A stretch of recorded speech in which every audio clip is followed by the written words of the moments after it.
안녕하세요. 매일 새로운 사연을 전하는 읽어주는 사연 라디오입니다. 구독과 좋아요, 많은 공유 부탁드립니다. 오늘의 사연 시작하겠습니다. 안녕하세요. 올해 26되는 여자입니다. 결혼을 준비하고 있었고, 준비도 어느 정도 되어 있던 상황이었어요. 26 나이에 결혼식 날짜까지 잡아놓으니 제가 다 잡은 곡이라고 생각한 건지 예비시댁에서는 제가 무슨 남자친구가 없으면 못 살고 어디 모질이 천치의 남자의 환장한 여자인 줄 알았나 봅니다. 말도 안 되는 억지를 부리면 제가 다 받아줄 줄 알았나 봐요. 일단 저는 디자인 관련 업계에 몸담고 있는 사람입니다. 26이면 아직 한참 된 나이라고도 볼 수 있는데 제가 벌써부터 결혼을 준비하게 된 이유는 얼른 취직이든 뭐든 해서 편하게 삶을 살고자 함이 아닙니다. 자화자찬 같아서 쑥스럽지만 저는 그래도 제가 몸담고 있는 업계에서 짧은 경력치고 꽤나 평판이 나쁘지 않은 적당히 유명한 주목받는 사람이에요. 그런데 몇 달 전에 미국에 있는 한 회사로부터 파격적인 조건의 입사 제의가 들어왔습니다. 가족들과 떨어지는 게 아쉽기는 했지만 몇 주간의 고민 끝에 입사를 하기로 결정했어요. 비자라든지 해서 수속하는데 시간이 걸리기 때문에 저한테는 시간적 여유가 있는 편이었습니다. 지금 다니는 회사도 국내에서는 떠오르는 회사로 명성이 자자하지만 새 회사에서 제시한 조건이 워낙에 파격적이었거든요. 물론 가서도 제가 여기서 하는 것 이상으로 해야 할 테고 그 길이 쉽지 않은 길일 테지만 저의 미래나 경력에도 한국에 머무는 것보다 도움이 될 거라는 확신이 있었지요. 저보다 6살 연상의 남자친구는 원래는 미술 쪽 공부를 했던 사람이고 지금은 직장을 다니고 있지만 전공과는 전혀 무관한 일을 하고 있어요. 하지만 남자친구 역시 유명한 대기업에서 일을 하고 있고 연봉도 상당한 편입니다. 당연히 제가 미국에 가면 헤어지는 게 아쉽기는 했지만 자리 잡고 안정적인 현실을 저를 위해 포기할 거라 생각하지도 않았고 바라지도 않았어요. 그런데 제가 미국에 있는 회사에 입사를 하게 되면서 남자친구가 오히려 이렇게 된 거 우리 결혼해서 자기도 같이 미국에 가겠다 조르기 시작했습니다. 사실 남자친구는 미술 쪽에 꿈을 접었던 게 아니고 미국에 가게 되면 자기가 가고 싶었던 학교에 다니면서 모자랐던 부분을 더 배우고 새 직장을 구해 전공과 관련된 일을 하고 싶었나 봅니다. 그리고 전공 살려서 일하는 제가 알게 모르게 내심 부러웠었나 봐요. 같이 가는 거야 상관없고 저를 위해 안정된 현재를 포기하겠다는데 감동적인 것도 잠시지. 저는 현실적인 생각을 한번 해봤어요. 당장 결혼을 하고 미국에 가면 저 혼자 외벌이에 남자친구는 제가 번 돈으로 학교를 다닌다는 거잖아요? 그건 말도 안 되는 일이라고 짚고 넘어가야 한다 생각했습니다. 그래서 그렇게 할 거면 결혼을 안 하겠다. 정확하게 제 의사를 전달했어요. 남자친구는 여태껏 자기가 모아놓은 돈이 있는데 학비는 걱정하지 말라고 하더라고요. 미국에서 대학 나오는데 학비가 얼마나 되는지는 알고나 있냐고 하니 다 알아보고 하는 말이라고 자신감 있게 말하더군요. 제가 알기론 미국에서 공부하는 게 학교마다 다르겠지만 학기마다 1억씩 드는 경우도 있다는데 학비도 학비지만 결국 생활비는 저 혼자 벌게 되는 것 아니겠어요? 그러니 자기가 모은 돈으로 자기 공부를 하겠다는 말로 들리지 여전히 불공평하다는 생각이 들었습니다. 미국에 안 갔어도 저희가 결혼을 했다고 치자면 결혼 전에 서로 모아놓은 돈은 다 결혼자금, 즉 공동소유가 되는 거나 마찬가지일 테니까요. 그래서 이래저래 이야기하다가 결혼식 비용부터 미국에 가게 되면 필요한 정착자금 등등 그리고 남자친구 본인의 학비까지 전부 남자친구 집에서 하기로 했습니다. 여전히 제가 손해보는 느낌이 없지 않아 있었지만 결혼이 장사하는 것도 아니고 이것저것 재다 보면 될 것도 안 되겠다 싶어서 그쯤에서 저도 더 말 안 하기로 했습니다. 그만큼 남자친구가 살림을 하면 되는 부분이니까요. 말 맞다나 남자친구가 공부 끝마치고 관련 업계에 취직을 하면 지금도 잘 버는 편인데 그때가 되면 연봉이 더 오를 수도 있잖아요? 그러니 그건 그거 나름대로 우리 두 사람의 미래를 위한 투자라고 생각하고 넘어가기로 했어요. 결혼 준비는 작년 겨울부터 시작했고 청첩장만 돌리면 다 끝나는 거나 마찬가지였는데 예비 시어머니가 중간에 결정된 걸 뒤집어 버렸어요. 자기 아는 사람이 신내림을 받았는데 저희가 식을 올리게 된 날짜 말고 더 좋은 날이 있다고 돈 몇백만 원을 주고 날짜를 받아오셨답니다. 저는 출국 일정도 있고 해서 날짜를 조정하기 싫었었는데 예비 시어머니가 어찌나 어깃장을 부리는지 니 그러다가 거기까지 가서 인생 망하면 어쩔 거냐는 말도 안 되는 소리를 하는 바람에 결국 몇 개는 위약금도 내고 몇 개는 예약 변경 수수료까지 내가면서 날짜를 다 바꿔야 했어요. 내 돈 드는 거 아니니까 뭐 딱히 아깝지도 않았고 이제 와서 이렇게 되고 나니 정말 신이 도운 게 아닌가 싶기도 하네요. 다만 몇몇 친한 지인들한테는 결혼식 날짜가 바뀌었다는 말을 해야 했는데 일일이 이유를 설명했어야 해서 그건 조금 부끄럽기는 했네요. 아무튼 그렇게 날짜도 새로 받았고 식장도 이미 정해놓은 상태에다가 청첩장 디자인도 다 골라놓았으니 더 이상 문제가 될 부분은 보이지 않았습니다. 이대로 저는 미국에서 새로운 삶을 시작하기 전 웨딩드레스를 입고 따뜻한 5월의 신부가 되는 줄로만 알았어요. 세상에 이런 말도 안 되는 일로 파혼을 하게 될 줄은 상상도 못했어요. 어느 날이었습니다. 예비 시어머니가 저를 따로 보자고 하시더라고요. 결혼식 일로 저한테 이야기할 게 있다고 하셨습니다. 설마 또 날짜를 바꾸려고 그러나? 몇백이나 내고 받은 날인데 그날이 또 안 좋은 날이겠어? 혼자 별 생각을 하면서 약속 장소에 나갔습니다. 결론부터 말씀드리자면 예비 시어머니 입에서 나온 말이 또 결혼식 날짜를 바꾸자는 말은 맞았습니다.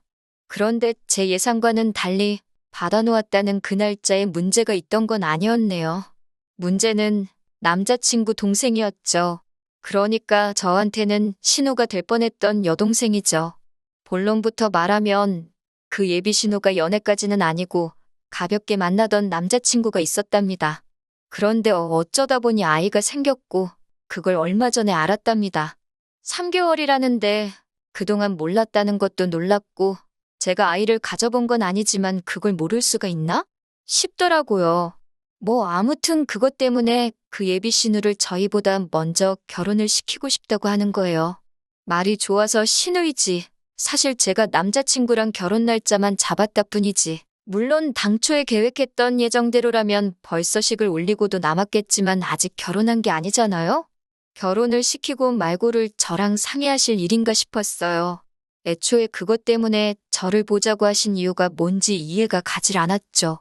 그런데 대뜸 하시는 말이 한 해에 두 남매를 동시에 결혼시키는 게 물리적으로 힘들기도 하고 당신 하객들한테 예의도 아니라고 하면서 저보고 결혼을 양보하라고 하는 겁니다. 양보라니 무슨 뜻으로 하는 말인가 싶었네요. 예비 시모가 말하는 양보가 저희가 결혼식 날짜에 맞춰서 예약한 모든 것들을 예비 신우한테 넘기라는 거예요. 제가 골라놓은 드레스부터 예약해놓은 것들 전부 다 그냥 남자친구 여동생 결혼이 먼저니 저보고 포기하라는 겁니다. 이미 그때부터 예비 시어머니가 어깃장을 부리고 있다는 느낌밖에 들지 않았습니다. 웨딩 촬영이 결혼식이랑 같냐고 물으니 그래도 어떡하냐고 하시면서 우리 딸 배부르기 전에 결혼식부터 올려야 하지 않겠냐고 하는 거예요. 어깃장 부리는 것도 어느 정도 적당해야지. 예비 시모한테 당장 결혼식 날짜도 어머님 입맛에 맞춰서 미루지 않았느냐 따졌죠. 덕분에 미국에 도착해야 하는 날짜에 거의 임박해서 식을 올리게 되었는데 이젠 결혼식도 올리지 말고 미국에 가라고 하는 말이니 예비 시모는 이미 웨딩 촬영을 했으니 문제가 될 게 뭐가 있냐는 거죠. 사진은 건졌으니 그걸 결혼식 올린 걸로 치고 일단 미국에 가라는 겁니다. 어차피 결혼하기로 한 건데 결혼식 좀 늦게 올리면 되지 않냐고요. 그건 말도 안 된다고 했습니다. 우리 결혼식을 늦게 올려도 되는 거면 남자친구 여동생 결혼식을 늦게 올리면 되는 거 아니냐고 했어요. 배불러서 결혼하는 게 싫으시면 아이 태어나고 나서 그 후에 결혼식 올리면 되지 않느냐 했죠. 그랬더니 시어머니는 사돈될 집안이 보수적인 곳이라 결혼식을 안 올리고 사는 건 말도 안 된다고 했다네요. 그러니 동생 먼저 결혼식을 올리게 해야 한다고 하는 겁니다. 우리 집은 얼마나 개방적이라고 생각한 건지 모르겠네요. 동생은 안 되고 저는 되는 건가요? 남자친구 여동생이 말이 여동생이지. 저보다 3살 많은 언니인데 애들도 안 하는 실수를 지가 해놓고 그걸로 제가 왜 피해를 봐야 하나요? 예비신우 결혼할 집안 눈치는 보시면서 너무 저희 집 눈치는 안 보시는 거 아니냐고 했죠. 예비시모는 끝까지 저보고 이해를 해달라는 같은 입장이었어요. 저희는 날짜를 잡았으니 결혼한 거나 마찬가지고 여동생의 경우에는 속도 위반 때문에 원치 않는 결혼을 하는 거고 그러다 그 집에서 애 태어나고 결혼 안 한다고 하면 어떡하냐고 제가 책임질 거냐고 하는 겁니다. 제가 왜 책임을 지냐고 솔직히 남자친구 여동생이 잘못한 거 아니냐고 했죠. 어머님 말씀 듣기에는 예비신우가 그 상대방하고 결혼을 전제로 만나던 것도 아니고 애초에 애인 사이도 아닌 것 같은데 그 책임을 왜 제가 져야 하냐고. 아무튼 제 눈에 흙이 들어와도 제가 결혼하려고 시간과 공 들여가면서 준비한 결혼식을 넘길 생각은 추호도 없다고 했습니다. 저도 고집을 꺾을 생각은 없었지만 어머님이 상황 좀 이해해달라고 통사정을 하시더라고요. 하도 어이가 없어서 저도 열이 받아서 그런지 그래도 시어머니 되실 분한테 너무 큰 소리를 친 것 같아서 조금 진정하고 다른 좋은 방법이 없나 생각을 해봤어요. 그러면 차라리 예약해놓은 식장에다 한번 전화를 해보자고 했죠. 그래서 가능하다면 저희 식 끝나고 곧바로 예비신우가 이어서 식을 올릴 수 있게 하면 어떻겠냐고 말이죠. 합동결혼식까지는 아니지만 어차피 그 어머님 쪽은 그 하객일 텐데 뭐 문제될 게 있느냐고요. 솔직히 그렇게 하는 것도 죽기보다 싫었지만 정말 제 딴에는 엄청 많이 양보했다고 생각했거든요. 제 결혼 축하해주러 오신 하객분들이 어떻게 생각할지 모르니 그게 제 얼굴에 침 뱉는 일일 수도 있다고 생각했습니다. 그래도 그 정도는 어떻게 견뎌내보려고 제 딴에는 예비시모가 말하는 양보까지는 아니지만 최대한 서로 좋은 쪽으로 알아보려 하고 있었어요. 세상 어느 누가 인생에 한 번뿐인 결혼식을 신우랑 합동으로 같이 하고 싶겠어요? 그런데 예비시모는 제가 그만큼 희생했다는 고마움은 하나도 없는지 저한테 어떻게 사람이 그렇게 저만 알고 이기적이냐고 다른 사람도 아니고 신우의 일인데 그렇게 정없는 소리를 쉽게 하냐고 하면서 역정을 내시더군요. 어디가 그렇게 이기적이냐고 따져 물었더니 저보고 축의금은 어떻게 할 거냐는 겁니다. 두 남매 동시에 결혼시킨다고 하객들이 축의금을 2배로 준비해 오겠냐고 여태까지 뿌린 돈이 얼만데 그 손해가 막심하다고 하는 거예요. 저보고 축의금을 물어줄 거냐고 하시네요. 신우 때문에 그러시는 거냐 아니면 돈 때문에 그러시는 거냐 물으니까 당연히 신우 때문에 그러는 거지 하시는데 솔직히 신우보다는 축의금이 가장 큰 문제 같아 보였습니다. 그러다가 곧장 돈 문제를 걸고 넘어지시더군요. 결혼식 비용은 어차피 자기들이 부담하는 거 아니냐고 내 돈으로 올려주는 결혼식인데 내가 내 아들을 결혼시키든 내 딸을 결혼시키든 그건 돈 내는 내가 결정할 문제라고 하시면서 이제는 그 돈 얼마나 들었다고 그걸 가지고 갑질을 하면서 또다시 막무가내로 저보고 결혼식을 양보하라고 하시는 겁니다. 니들은 내년이나 내후년에 잠깐 한국 들어와서 다시 식을 올리면 되는 일이라고요. 자기가 결혼식 날짜를 미룬 덕분에 아직 청첩장도 안 돌렸으니 주변에 설명하기도 쉽지 않느냐고 하는 거예요. 청첩장이 꼭 나와야만 결혼식을 알리는 것도 아니고 면식만 있는 하객들이야 청첩장을 받아야 알겠지만 저희 친척들이나 부모님과 가까운 지인들, 저랑 가까운 지인들 모두 청첩장 같은 거 없어도 그날 제가 결혼식 올리게 된 건 다 알고 있는데 그깟 결혼식 비용 대기로 했다고 이제는 돈돈거리면서 제 결혼식인데도 저한테 그럴 권리가 없다고 우기는 게 말이나 되는 이야기인가 싶었습니다. 결혼식 비용도 그래요. 제가 공짜로 결혼하나요? 애초에 지금 좋은 직장 다니는 거 포기하고 자기가 더 공부하고 싶다는 거 이해해주고 당장 공부 끝날 때까지는 저 혼자 버는 돈으로 생활하는 것도 이해해준 건 전데 말이죠. 막말로 남자친구가 그 돈을 들여서 공부한다고 지금 다니는 직장보다 더 좋은 회사에 갈 수 있는지 없는지는 그때 가봐야 아는 거 아닌가요? 더 이야기해봐야 끝도 안 날 이야기 같고 이대로 가다간 결혼식을 예비신우한테 양보를 하고 말고 하기 전에 제가 시어머니랑 대판 싸우고 아예 결혼 이야기가 뒤집어지겠다 싶어서 남자친구랑 이야기해보는 게 좋겠다 싶었습니다. 그래서 그날 저녁에 남자친구를 만났어요. 전화로 할 이야기는 아니겠다 싶었는데 차라리 전화로 할 걸 그랬다는 후회가 밀려왔습니다. 지 여동생 일이라고 남자친구는 이미 어머니랑 이야기가 끝나 있던 상황이었던 것 같네요. 내가 내 남편 될 사람하고 이야기를 하는 건지 아니면 고집부리던 예비시모랑 말하고 있는 건지 싶더라니까요. 어떻게 저보고 이번 한 번만 양보하면 안 되겠냐고 하면서 빌듯이 사정을 하더라고요. 자기 동생을 위해서라도 우리가 희생해야 한다고 하는데 그 꼴을 보니 결혼하고 나서도 저는 이 사람한테 동생 다음, 어머니 다음이라는 생각밖에 안 들더라고요. 그래서 결혼 날짜 양보해 주겠다고 했어요. 동생 먼저 결혼시키라고요. 남자친구가 고개 숙여서 저한테 빌듯이 부탁을 하고 있었는데 동생 먼저 결혼시키라는 저희 말에 고개를 번쩍 들면서 진짜? 하고 묻더라고요. 얼굴 표정은 싱글벙글해서 아까까지 당장이라도 울 것처럼 하던 표정은 온데간데 없고 아주 화색이 돌더라고요. 이게 현실이 아니라 아침 드라마였으면 정말 김치 냉장고에서 잘 익은 김치 한 포기 꺼내다가 김치 싸대기를 날려버렸을 거예요. 잘 익은 김치가 있을 리도 없어서 그냥 이빨 보이면서 환하게 웃고 있는 얼굴에다가 제 앞에 제가 마시고 있던 시원한 아이스 커피를 냅다 끼얹어 버렸습니다. 동생 먼저 결혼시키라고, 그리고 나는 너랑 결혼 안 할 거고 나 따라서 미국 올 생각하지 말라고 했습니다. 저는 당장이라도 미국 회사와 연락해서 날짜 앞당기고 미국으로 떠날 테니까 원하는 대로 네 동생 먼저 결혼시키고 꼭 네 동생 다음, 니네 부모님 다음이어도 괜찮은 그런 정신 빠진 여자 찾아서 결혼하라고요. 그리고 동생 결혼시키는 건 상관없는데 내가 내 결혼하려고 알아본 것들을 그대로 가져다 쓸 생각은 하지 말라고 쏘아붙이고 집으로 돌아왔네요. 다음 날 날이 밝자마자 업체들하고 싹 다 통화했어요. 웨딩 사진은 아예 데이터조차 존재하지 않게 싹 다 삭제해달라 했고 예식장이고 스드메고 다 예약 취소했습니다. 예식장도 예약 대기가 걸려 있어서 제가 예약 취소하고 위약금 내자마자 다른 대기자한테 돌아갔다고 하네요.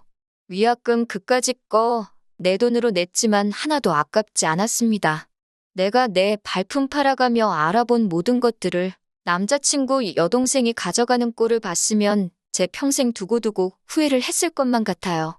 그리고 남자친구한테 말한 대로 곧바로 미국 회사에 연락해서 출국 일정 조정하고 당장 그 다음 주에 곧바로 미국에 도착해서 그 다음 주부터 출근하기로 결정했네요.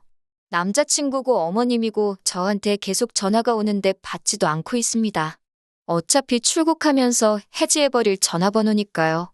쉴 새 없이 오는 문자를 하나 읽어보니 자기들 생각이 짧았다고 미안하다고 하면서 동생 결혼식 날짜를 조정할 테니 예정된 대로 결혼하자고요. 물은 이미 엎질러졌는데 이제 와서 다시 담아보려고 한들 소용이 있겠나요? 오히려 저렇게 울며불며 하는 꼴을 보니 다른 건 몰라도 제가 시원하게 결정을 잘 내렸다는 생각이 듭니다. 5월에 신보고 뭐고 왜 비혼주의자들이 늘고 있다고들 하는지 그 말이 엄청 와닿네요. 앞으로 저도 한동안은 결혼 문제로 시달리지 않고 새로 시작할 제 새로운 직장에 올인하려고 합니다. 안녕하세요. 벌써 4달이나 지났네요. 저는 지금 미국 서부에 있습니다. 별다른 문제 없이 미국에 잘 도착했고 지금은 정신없이 회사 생활하고 있어요. 더 일찍 후기를 보내드릴 수 있었는데 정신없이 바빴고 이제 조금 여유가 생겨서 늦게나마 보내봅니다. 아마 모르긴 몰라도 미국에서 새 직장 생활 시작한 것과 그 과정에서 파혼까지 결심했던 게 제 인생에서 가장 잘 내린 결정 중에 하나라고 생각합니다. 미국에 도착한 지 얼마 되지 않아서 저와 남자친구를 같이 알고 지내던 지인에게서 전 남자친구의 근황 소식을 들었거든요.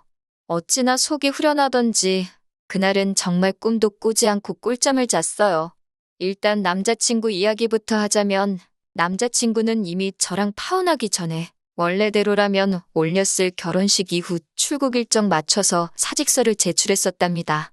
당장 돈 때문에 전공하고는 전혀 관련 없던 회사 생활을 해야 했던 게 엄청 스트레스였었나 봐요. 그래서 미국에서 새로 공부를 시작하기로 했던 게 엄청 기대가 되었었나 보죠. 그런데 문제는 저와 파혼을 할 줄 몰랐던 거죠. 이미 사직서가 수리가 된 상태에서 철회를 할 수가 없었다나 봐요.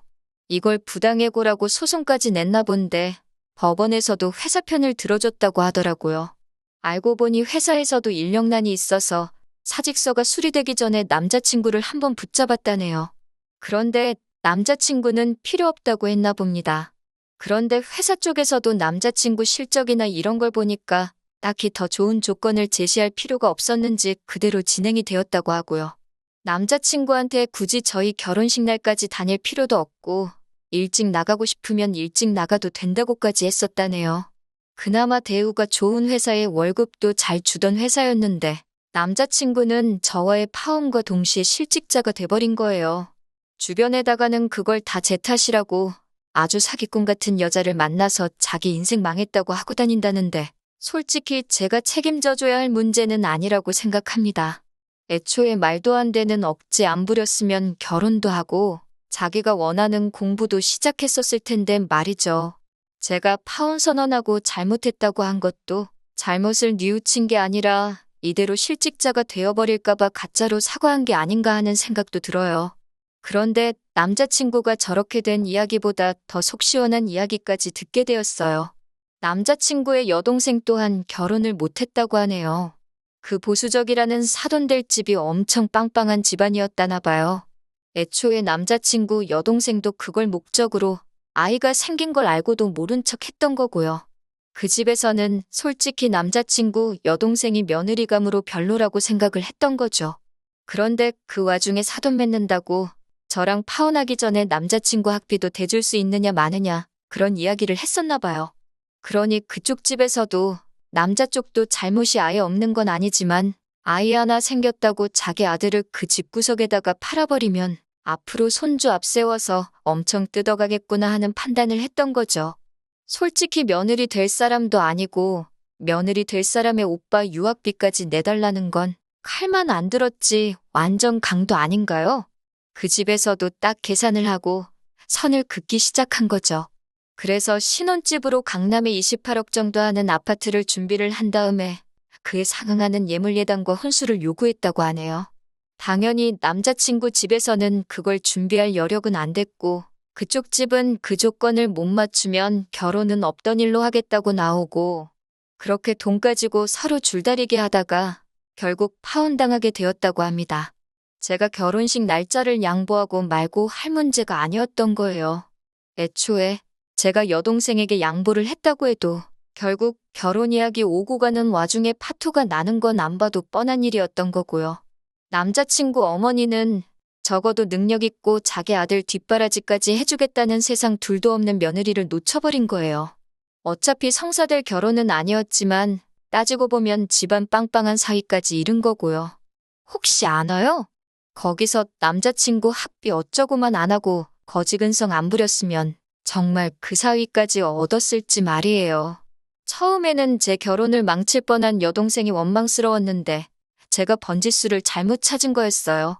당장 눈앞에 이익을 쫓느라고 자기 결혼식이며 아내 될 사람인 저를 못 챙긴 남자친구와 욕심 많은 그 어머니가 문제였던 건데 말이죠. 아무튼 지 험한 욕심에 저렇게 돌이킬 수 없을 정도로 망해버린 남자친구 생각에 조금 동정심이 들 법도 한데 이상하리만치 하나도 그렇지가 않아요. 저는 아마도 평생 제가 내린 결정에 저 스스로에게 고마워하면서 살 것 같네요. 한동안은 제 커리어만 신경 쓰면서 지내려고 합니다. 어차피 일이 바쁘니 결혼은 나중에 해도 될 것 같아요. 제가 경력 쌓고 더 유명해지면 전 남친 같은 남자는 아마 제 앞에 한 트럭으로 줄을 서 있을 겁니다. 당장의 행복만 쫓아가려고 해요. 이 이야기를 들은 지는 좀 되었는데 요즘 정신없이 바쁘다 보니 후기가 조금 늦었네요. 기다려주시고 응원해주신 분들께 다시 한번 감사드립니다. 보란듯이 행복하게 잘 살도록 하겠습니다. 긴 이야기 들어주셔서 감사합니다. 오늘의 사연은 여기까지입니다. 구독과 좋아요, 알람 설정해주시면 앞으로 더 좋은 사연으로 찾아오겠습니다. 감사합니다.